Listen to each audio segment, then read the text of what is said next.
Personajes de carne y sabueso.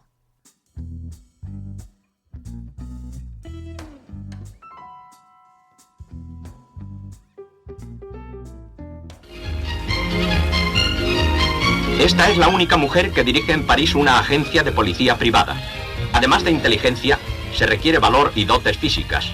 La señorita Ana María Labro, este es su nombre, reúne esas cualidades y también cuenta con los medios materiales necesarios. En su pequeño arsenal, la maquinita miniatura manejada por ella o sus guardaespaldas está siempre a punto. La fotografía servirá de prueba irrefutable.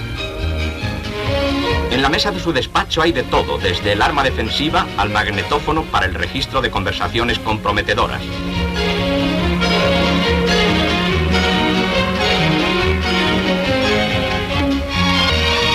La cita por teléfono y la instantánea fotográfica constituyen documentos irrefutables en determinados casos. Su especialidad son las encuestas prenupciales, los divorcios y los raptos de niños. Durante una investigación privada hay que seguir muchas pistas, como en los casos de espionaje. La mujer, que tiene la facultad de transformarse en pocos minutos, resulta muy apta para esta clase de actividades detectivescas. Ana María Labro, detective, París. Este documental de 1964 es con el que me encuentro hace 9 años, y es a partir de ahí cuando se despierta dentro de mí una necesidad de saber más sobre ella. Me pongo a investigar para intentar documentarme, para saber más sobre esta misteriosa mujer. Hoy, amigos y amigas, rendimos tributo, rendimos homenaje a Anne-Marie Albert Labro, aquella que fue conocida como Madame Detective, también como la detective Ada. Lo vamos a narrar en 2 partes. En el programa de hoy, los pasos que me llevaron a saber más de ella, y en el siguiente episodio, su historia. Mis primeros resultados y averiguaciones después de ver este reportaje son totalmente infructuosos. Busco en hemerotecas, archivos históricos, buscadores de Internet, páginas oficiales específicas, consulto a colegas de Francia, pero no encuentro a nadie con el nombre de Ana María Labro. Es el nombre que indicaba el reportaje. Mi reacción fue hacer lo mismo que me suele ocurrir muchas veces con este tipo de investigaciones, aquellas que no tienen un fin profesional, al menos cuando no va destinada a un informe de un cliente. Esta tenía una finalidad y era alimentar mi curiosidad, de divulgar o dar a conocer lo que había encontrado sobre ella, de modo que guardé mi frustración y era la de no encontrar lo que buscaba. Claro que he tenido grandes satisfacciones con otros personajes. Es increíble lo que siento cuando encuentras un dato del pasado de una empresa, una persona o una dirección. Descubrir, hallar una pista que te lleve a otra. Pero esta detective me lo empezaba a poner difícil. Incluso llegué a pensar que no existía, que el reportaje era ficción. De modo que la dejé reposar durante varios años, hasta que un día te da por volver a buscar, pero con una perspectiva distinta. Hay que saber que uno de los principales errores con el que nos encontramos cuando investigamos el pasado es con la búsqueda de nombres y apellidos, y es que hay que hacerlo y jugar con varias combinaciones. Cuando el nombre no es español, esas combinaciones además tienen que ser con palabras mezcladas en los 2 idiomas. Esto era lo que me había pasado en un inicio. Debería de haber realizado combinaciones del idioma español y francés. Por ejemplo, Anne en francés y María en español, o a la inversa, o todas las combinaciones posibles. Hay que decir que el segundo nombre de ella, Albert, me lo encontré más adelante en un artículo. Con esas combinaciones en mis búsquedas me reencontré con ella en una página de Internet de venta de material de segunda mano. Se vendía un artículo, no el periódico, ni una revista, no, tan solo una página con ese artículo. Lo compré y os reconozco que estaba nervioso por recibirlo. Estaba deseando que llegara a mis manos. El día que llamaron a mi puerta y me entregaron el sobre, no podía esperar para abrirlo. Dentro estaba el artículo, muy bien protegido, y esto se agradece. Ya en otra ocasión haremos un monográfico sobre el cuidado y envoltorio cuando recibes material antiguo. Lo primero que vi era una fotografía. Era sin duda la misma mujer que la del documental. Esa alegría duró unos segundos. El titular me dejó helado. Madame Detective, condenada en rebeldía a 4 años y medio de prisión. pero es que el subtítulo, que aparecía más abajo, me dejó aún peor y con sudor frío. Decía: había intentado raptar a una niña en Roma para devolverla a su madre. Os tengo que reconocer que mi primera sensación fue confusión, por no entender nada, como si estuviera viviendo un momento fuera de contexto. También algo parecido a la decepción, por no encontrarme lo que esperaba sobre esa mujer del reportaje de televisión. Al menos ya tenía confirmado algo, y es que la mujer del reportaje existía. Así que me puse a leer el artículo. Siempre hago la misma rutina. Primero lo leo de una forma superficial, con una lectura rápida, buscando las principales ideas. La segunda vez, con calma, buscando información, algo interesante, un dato que dé una pista o que me pueda aportar algo de valor. Se mencionaba que antes del intento de secuestro en Italia ya lo había realizado en 2 ocasiones anteriores en España, y la consecuencia del segundo secuestro fue el motivo de estar detenido. De estas noticias hablaremos en el siguiente episodio. No me aportaba nada interesante, no tenía lo necesario para elaborar una pequeña biografía o un artículo, y además hablaba mal de la profesión, y bastante esfuerzo es difundirla y divulgarla como para echar tierra sobre mi tejado. No estaba en mis planes, nada más lejos de mi intención. De modo que de nuevo mi ilusión sobre ella quedó desencantada y en reposo en otro cajón, al igual que el artículo comprado. Para ser sincero, algo sí pude obtener de ese artículo, algo que me serviría mucho más adelante. Su nombre completo, Anne-Marie Albert Labro, y su apodo, Madame Detective. Cuando pasaron 2 años intenté retomarla de nuevo, esta vez con los datos nuevos que había averiguado. Realicé búsquedas en archivos, en hemerotecas de periódicos antiguos, y es aquí donde por fin empezaba a tener resultados, al menos en español. Todos eran artículos relacionados con los secuestros, aunque de cada uno, poco a poco, pude ir completando información.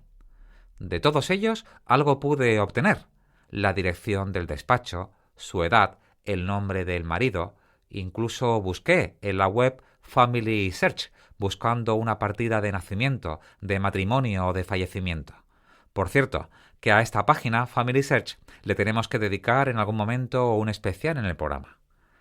De nuevo, hice también búsquedas en páginas de internet de material de segunda mano, y ahí me encontré con respuestas a mi búsqueda.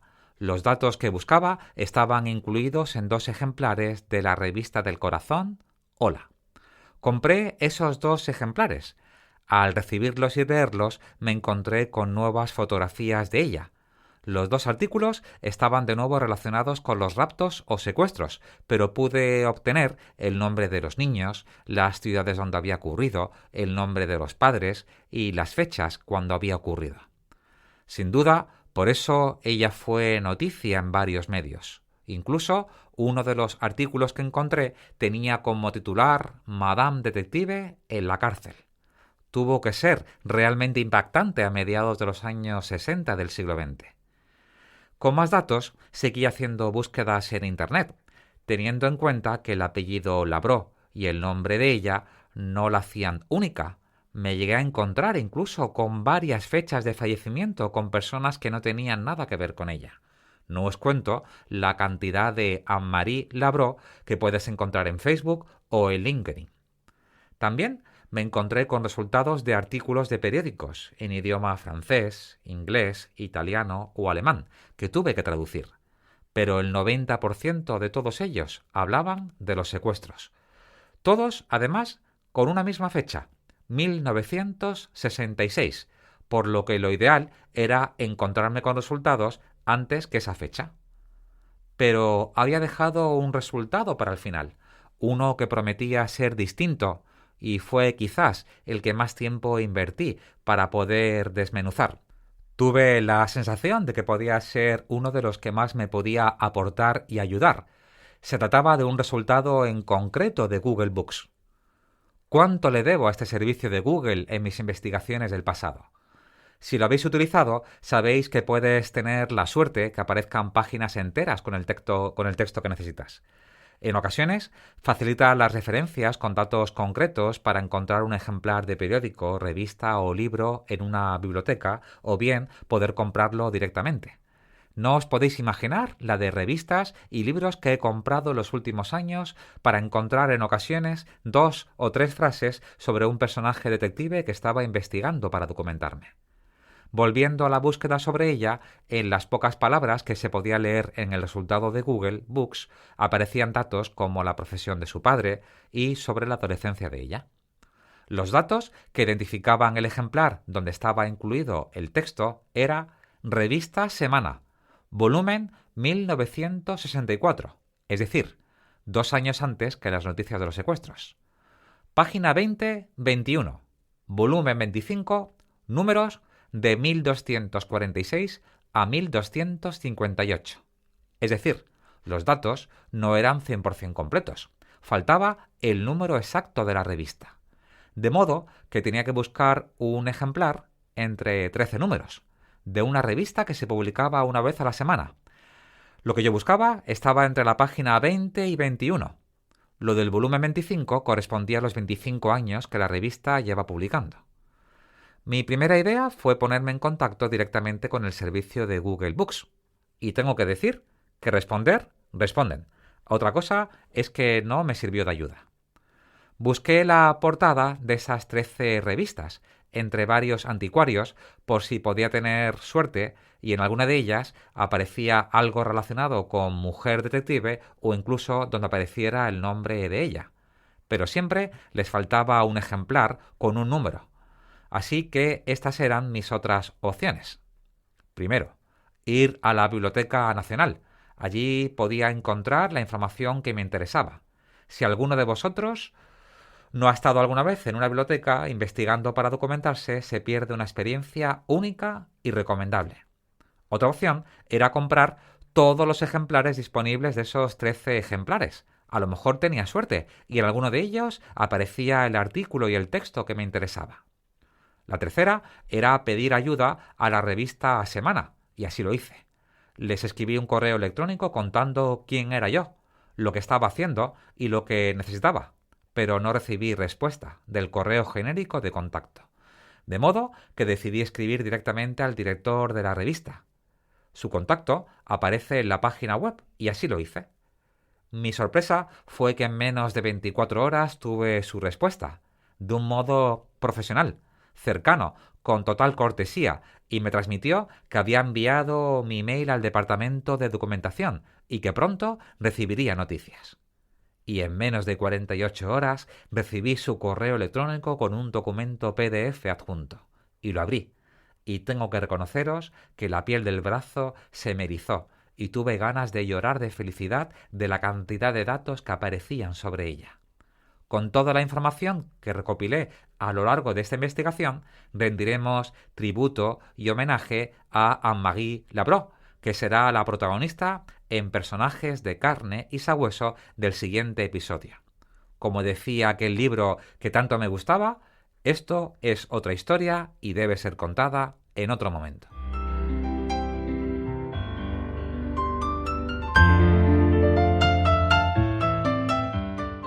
Continuará.